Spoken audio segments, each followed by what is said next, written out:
কি হবে কেয়ামতের দিন হিন্দুদের সাথে? শুনলে আপনার শরীরের পশম দাঁড়িয়ে যাবে। তো কেয়ামতের দিন হিন্দুদের কি হবে এবং কিভাবে তাদের হিসাব নিকাশের দিন শুরু হবে, সম্পূর্ণ বিষয়গুলো জানার জন্য ভিডিওটি শেষ পর্যন্ত মনোযোগ দিয়ে দেখুন, যেন একটি গুরুত্বপূর্ণ অংশ বাদ না যায়। প্রিয় বন্ধুরা, যখন কেয়ামতের সব ছোট ও বড় নিদর্শনগুলো পূর্ণ হয়ে যাবে, তখন কেয়ামত শুরু হবে।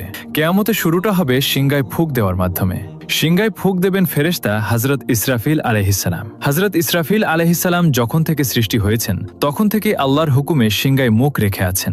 যেদিন আল্লাহর পক্ষ থেকে সিংগায় ফুঁক দেওয়ার হুকুম হবে, সেদিন প্রতিটি প্রাণী মৃত্যুর স্বাদ গ্রহণ করবে। তা পাখি হোক, জন্তু জানোয়ার হোক, জিন হোক, ফেরেশতা হোক কিংবা মানুষ। এমনকি আকাশ ফেটে গলিত তামার মতো লাল হয়ে যাবে। সূর্য ও চাঁদ দুটোই নিস্তেজ হয়ে একত্রিত হয়ে যাবে। তারাগুলো অনুজ্জ্বল হয়ে ছড়িয়ে পড়বে।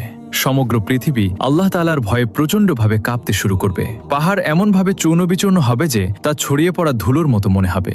নদী ও সমুদ্রের পানি আগুনের মতো জ্বলে উঠবে।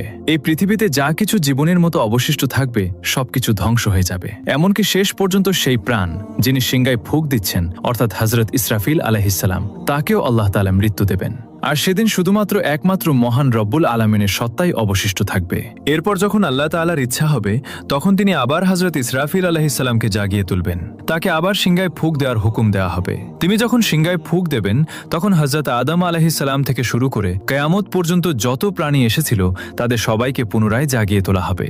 সেই সময় সবার আগে কবর থেকে বের হয়ে আসবেন সৃষ্টির শ্রেষ্ঠ নবীদের ইমাম হযরত মুহাম্মদ মুস্তাফা সাল্লাল্লাহু আলাইহি ওয়াসাল্লাম। এরপর হযরত মূসা আলাইহিসসালাম তার কবর থেকে উঠে দাঁড়াবেন। তারপর বাকি মানুষও তাদের কবর থেকে বের হতে শুরু করবে। তাদের সবাইকে হাসরের ময়দানে নিয়ে আসা হবে। সেখানে সব পুরুষ ও নারী নগ্ন দেহে এবং খালি পায়ে থাকবে। কিন্তু ভয় ও আতঙ্কের কারণে কেউ কারো দিকে তাকানোর মতো সাহস পাবে না, কারণ হাসরের ময়দানে সূর্য 10 গুণ বেশি তীব্র হবে। প্রত্যেকে মনে করবে যে সূর্য পৃথিবী থেকে মাত্র কয়েক গজ দূরে রয়েছে। তীব্র রোদের কারণে মানুষ ঘামে ভিজে যাবে। সেদিন 7 ধরনের মানুষ আল্লাহর আরশের ছায়া পাবে। নবী সাল্লাল্লাহু আলাইহি ওয়াসাল্লাম বলেছেন, রোদ আর তৃষ্ণার কারণে মানুষ ছটফট করবে। কেউ কারো অবস্থা জিজ্ঞাসা করার মতো অবস্থায় থাকবে না।